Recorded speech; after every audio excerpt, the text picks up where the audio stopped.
Это актуальное интервью в студии Сергей Михедов. Здравствуйте. В настоящее время повышение конкурентоспособности в любой отрасли возможно только через развитие инновационной деятельности. В свою очередь, одним из главных направлений развития и стимулирования деятельности является создание инфраструктуры. Что из себя представляет инновационная инфраструктура Министерства образования и науки нашей республики, мы поговорим сегодня. Гость в студии Николай Бугаев, первый заместитель директора Института развития образования и повышения квалификации имени Донского II. Николай Иннокентьевич, здравствуйте. Здравствуйте. Вот что из себя представляет инновационная инфраструктура Министерства образования и науки Якутии? Ну и вообще для чего она нужна? В 2002 году на федеральном уровне был поднят вопрос о создании инновационной инфраструктуры системы образования. Это было сделано для того, чтобы оценочная экспертная деятельность на конкурсах инновационных площадок могла бы трансформироваться в проектную, чтобы через методические рекомендации влиять на развитие системы в целом. Понятно, что нормативно-правовая база, она обязательна для исполнения, но если правильно поставить работу на таких конкурсах, она через методические рекомендации может влиять на нормативную правовую базу как изменение, и тогда уже из просто проверки каких-то идей инновационные проекты могут влиять на развитие системы в целом. Вот для этого была и создана, и у нас тоже примерно в это время была создана инновационная инфраструктура. В первую очередь через конкурс на гранты главы республики. Ну вот каким образом, да, можно попасть в инновационную инфраструктуру Министерства образования и науки Якутии? Да, то есть только конкурс или есть еще какие-то варианты? Ну, в первую очередь, естественно, конкурс. Но есть еще один вариант. Он некоторым кажется гораздо проще. Правда, там уже гранты не получишь. Это просто проходит набор в состав этой инновационной инфраструктуры. У нас ежегодно, уже в этом году в 20-й раз проводится каждое лето республиканская педагогическая ярмарка, сельская школа, образовательная марка. Это, скажем так, трое суток в палаточном городке.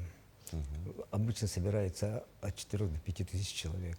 И в каком формате проходит общение на этой ярмарке? На этой ярмарке там параллельно сразу 30-40 треков, потому что такое количество людей невозможно сперва на урок физики, потом на урок русского языка, правильно? Ну да, действительно, очень много людей. Ну вот как проводится конкурс, да, на гранты главы республики для образовательных организаций, реализующих инновационные проекты? Вот кто в этом конкурсе принимает участие? Ну, скажем так, для кого-то это, естественно, возможность войти в государственный пул, для кого-то это возможность оказаться грантовиком. Но для меня, в первую очередь, это школа, которая постоянно становится, потому что в таких камерных сообществах, как наш конкурс, как сказать-то, культура пульсирует гораздо более интенсивно, потому что определенная среда создается усилиями всех тех, кто туда пришел. Туда приходит только по собственной инициативе. На данный момент в нашей инфраструктуре состоит 148 образовательных организаций. Это не примерно, а 9,37%. И это нормально, потому что если больше 12-15, это уже из инноваций превращается в некую норму. Так же получается. А в этом году вот отрадно то, что впервые, вы знаете, что с некоторых пор наши министерства объединились, но стало не просто общее образование, но и науки же, да? И впервые статус региональной инновационной площадки получила организация среднего профессионального образования. Это Якутский технологический техникум сервиса имени Готовцева. Это здорово, мы будем всячески поддерживать организации СПО, потому что это тоже нужно. Ну, вообще, какое значение, да, вот этого конкурса, может быть, для всей науки нашей Якутии? Ну, я уже говорил же о том, что в первую очередь, это чтобы влияло на развитие. Для нас-то важно то, люди приезжают с разными проектами. А для нас после этого, для экспертов, мы все это анализируем и начинаем понимать, в каких направлениях система развивается, и уже можем планировать следующие шаги. В том смысле, что понятно, что какие-то направления они не так интересны, какие-то просто актуальны, необходимы. Например, сегодня очень много говорят о цифре и так далее. То есть И- цифру можно назвать таким основным направлением, да? Ну, основным, не основным, одним из. Потому что самое главное – это федеральный государственный образовательный стандарт и качество образования. Это само собой. Ну вот кто в этом году претендует на получение такого гранта? Я могу только называть каких-то номинантов, потому, Да. потому Давайте что вариантов назовите.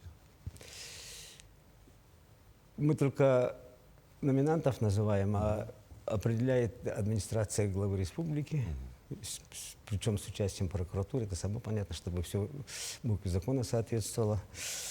Это Мирнинская СОЖ номер 7 с проектом «Ресурсный центр навыки 21 века для отдаленных малокомплектных школ». Это Марская СОЖ Нюрбинского района с проектом создания условий для эффективного взаимодействия 3 образовательных уровней: детсад, школа, техникум. Гимназия Эврика Лёкминского улуса. Проект «Образовательный продукт как инструмент формирования гражданского самосознания и самореализации обучающихся». Сотнинская школа Уселданского улуса. Сетевые профильные группы как условие самореализации обучающихся. Но опять через все эти маленькие школы в них сложно какие-то профильные отдельные группы создавать, потому что всего выпускников человек 14-15 же бывает, да? И детский сад «Улыбка» Чурапчинский с проектом «Традиционные цифровые инструменты креативного пространства детского сада». То есть даже в детском саде цифра появляется. Даже в детском саде, да? А по каким критериям вообще проходит отбор проектов? Что вы учитываете в первую очередь? Ну, в первую очередь, ну, здесь я сразу скажу, актуальность определяющего решения не имеет. Потому что если я все время на это смотрю, я все время живу в дне сегодняшнем, и у меня нет такой потребности заглянуть в завтра. То есть, как бы сказать-то, я могу сколько угодно долго в инфраструктуре находиться, как член этой инфраструктуры, но обязательное условие не должно быть единой цели, она все время должна меняться. Как бы, скажем, можно считать экспертный диалог состоявшимся только в том случае, если я выхожу в новое проблемное поле. То есть, ну, помните вот Стива Джобса-то? Лучше изобрести завтрашний день, чем страдать по поводу, что вчерашний день был так себе. Ну да, действительно, лучше заглянуть в завтра, да, то есть в основном определяется какая-то новизна, да, то есть что-то новое, когда вносят подобные проекты. Ну вот какова география, да, вообще в принципе организаций, имеющих статус республиканская инновационная площадка, то есть Это Центральная 20 Якутия, Южная или Арктический район уже входят? Понятно. Это 24 муниципальных района и город Якутск. Очень хорошо представлен север. И Абы, и Мома, и Оленек, и Колыма, Средняя, и Жиганск, и Кобяй. Наибольшее количество инновационных площадок – это Вилюйский район, это Нерюнгри, ну, естественно, город Якутск. Ну, география широкая, действительно. То есть северные районы подключаются, этому способствует что? Появление интернета, появление какой-то инфраструктуры? Мы только эти в ковидные 2 года дистанционно проводили, все остальное время проводится В очном очно. формате, да. То есть, в принципе, появление интернета особо-то и не влияет. Идеи рождаются и без инфраструктуры, так сказать, да, сетевой. Вот с какого года вообще у нас, да, проводится конкурс, ну и какие изменения он претерпел, да, за все эти годы существования своего? В 1999 году, в ноябре, я принимал участие в конкурсе на статус федеральной инновационной площадки. Я там тоже являюсь экспертом. И приехав оттуда, я предложил нашему министерству что-то подобное создать у себя. И в декабре 1999 года мы провели первый конкурс. Он тогда назывался просто «Конкурс на статус республиканская экспериментальная площадка». И там и гранты-то, они не грантами были. Победитель получал банальный IBM. Все. И все, только компьютеры все. Да. Но к концу нулевых годов он трансформировался в конкурс на гранты президента Республики Саха-Якутия. Потом постепенно он превратился в конкурс на гранты главы республики нашей.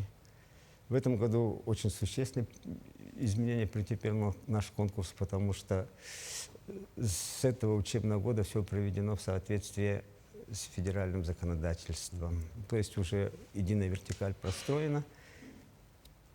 И поэтому мы впервые, вместо того, чтобы весной проводить, провели его в сентябре.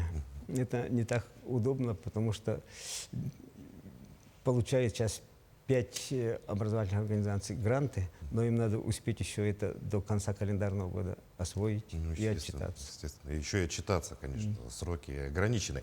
Ну, не будем останавливаться на прошлом, немножко заглянем в будущее. Да? Как вы думаете, куда идет вектор развития этого конкурса? Как он будет видоизменяться? Может быть, будет расширяться и география, и номинаций больше станет? Ну, хотелось бы, чтобы он более...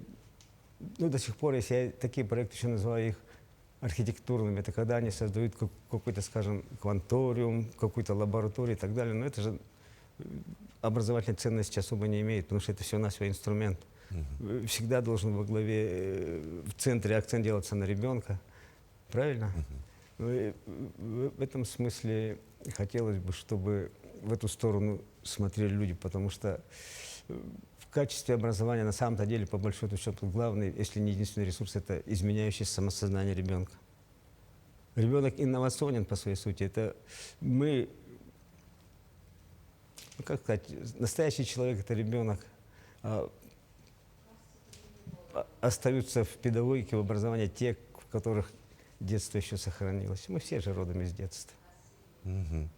Ну, Николай Никитич, большое спасибо, что нашли время, пришли к нам, ответили на наши вопросы. Желаем развития конкурсу, процветания, ну, и чтобы проекты становились интересней и были не только актуальными, действительно заглядывали в будущее. И могли, может быть, его даже каким-то образом предвидеть, предсказать. Большое спасибо, что ответили на наши вопросы. Вам спасибо.